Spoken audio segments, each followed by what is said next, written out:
Minister Raila Odinga. Ladies and gentlemen, let's take our seats. Thank you very much.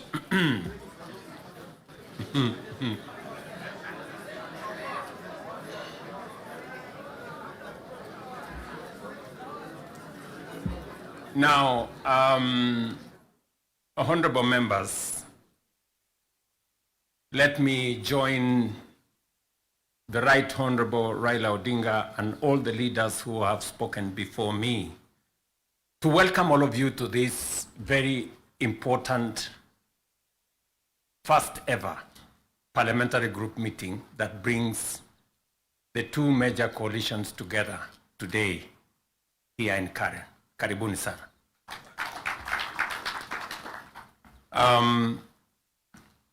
The Right Honorable Raila Odinga has given us the context of why we are meeting here. I really would want to add not so much because he has ably contextualized why we are meeting here today.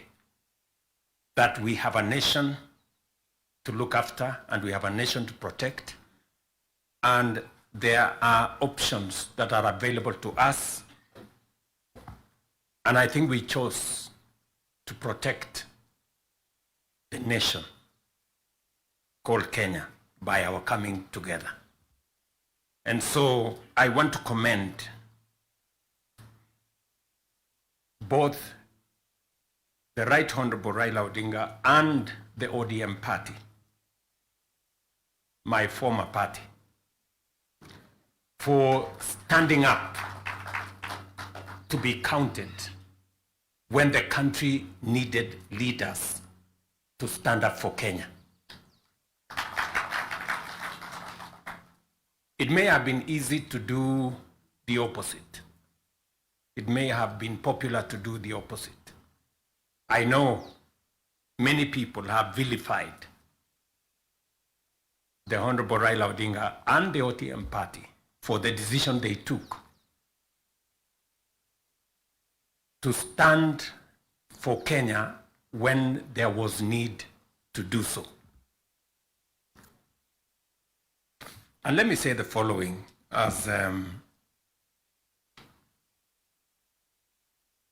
the President of Kenya today. We have come from very far as a nation. We stand here today as a robust democracy, a nation that is making strides in our national development. And I want to speak to you candidly. I don't have a written statement because I really wanted to speak to you from my heart. Because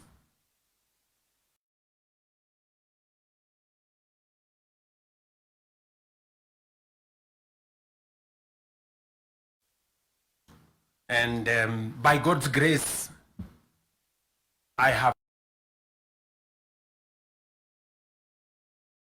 out of the 5 people who have become presidents in Kenya, I am one of them.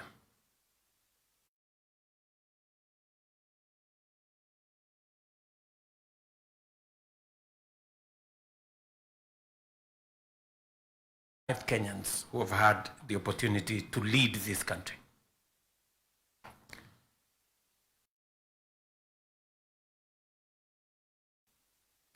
That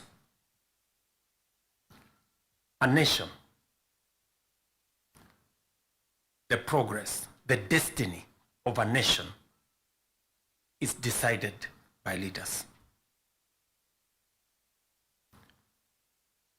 As to whether we are going to be a progressive nation or we are going to be a failed state is going to be determined by leaders, by us, the people who are sitting here. And therefore, the place of leadership is almost sacred. Nobody becomes a leader by chance or by default or by mistake. Today, you are a member of parliament or a senator or a governor or the position I hold, and all the other positions that we hold, because God and destiny has given us that chance. And we must think about it deeply. And so I want to ask you as leaders,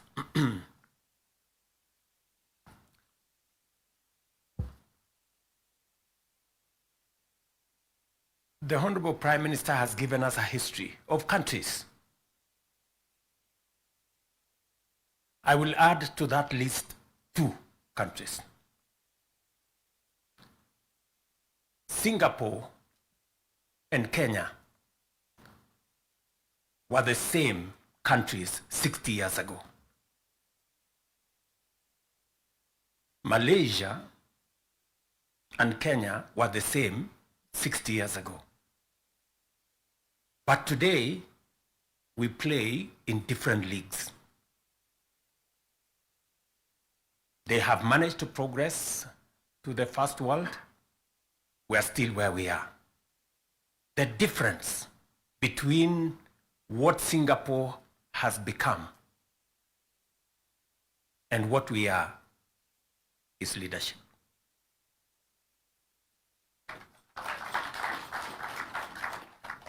And that is the place, ladies and gentlemen, we occupy today.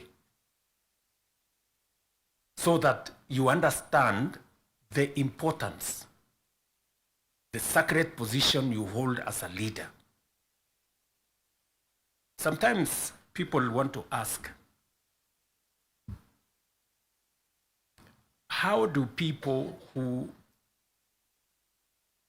live in different houses, they have their own lives to pursue, but they wake up one morning on an election day and they go one after the other to 10,000, to 20,000, to 50,000 and elect you? You are not special. But it is a moment that God has given us as leaders. And therefore, we must do whatever we are doing, knowing very well that we have a heavy, almost sacred responsibility to the people we lead, to the nation of Kenya.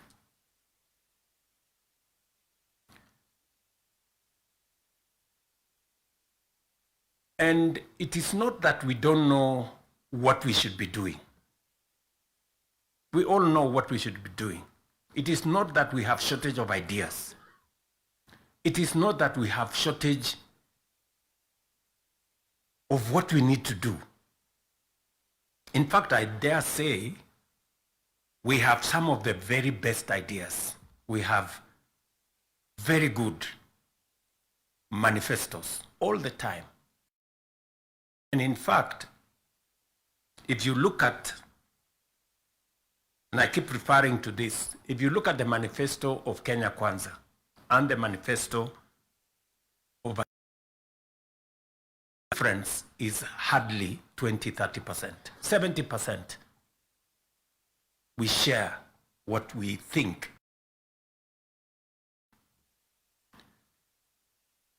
But politics somehow has taken our country hostage, that we cannot do what we all know we should do.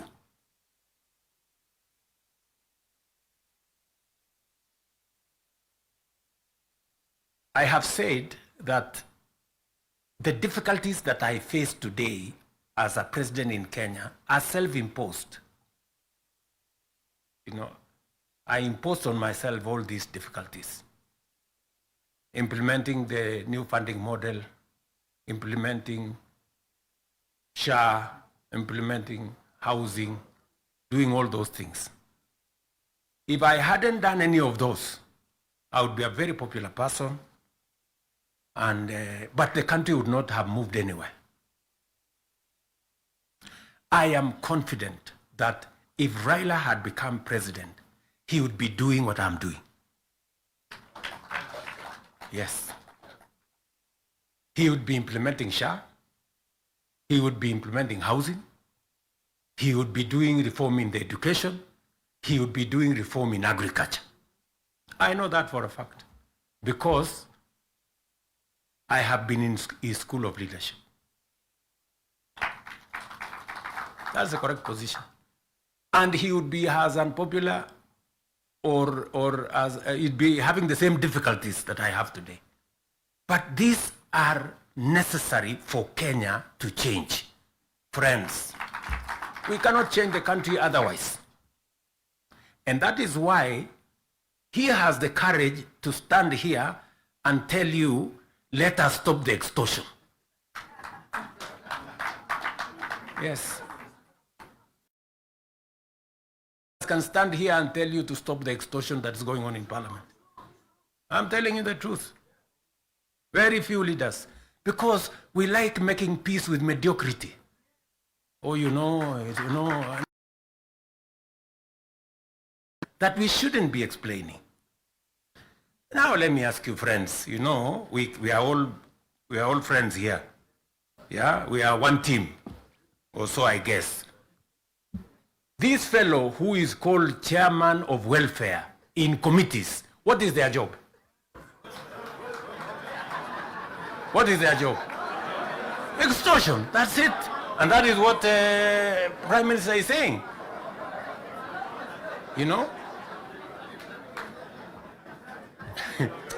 You know, what is Sokohuru? What is Sokohuru? Tell me, what is, you know Sokohuru?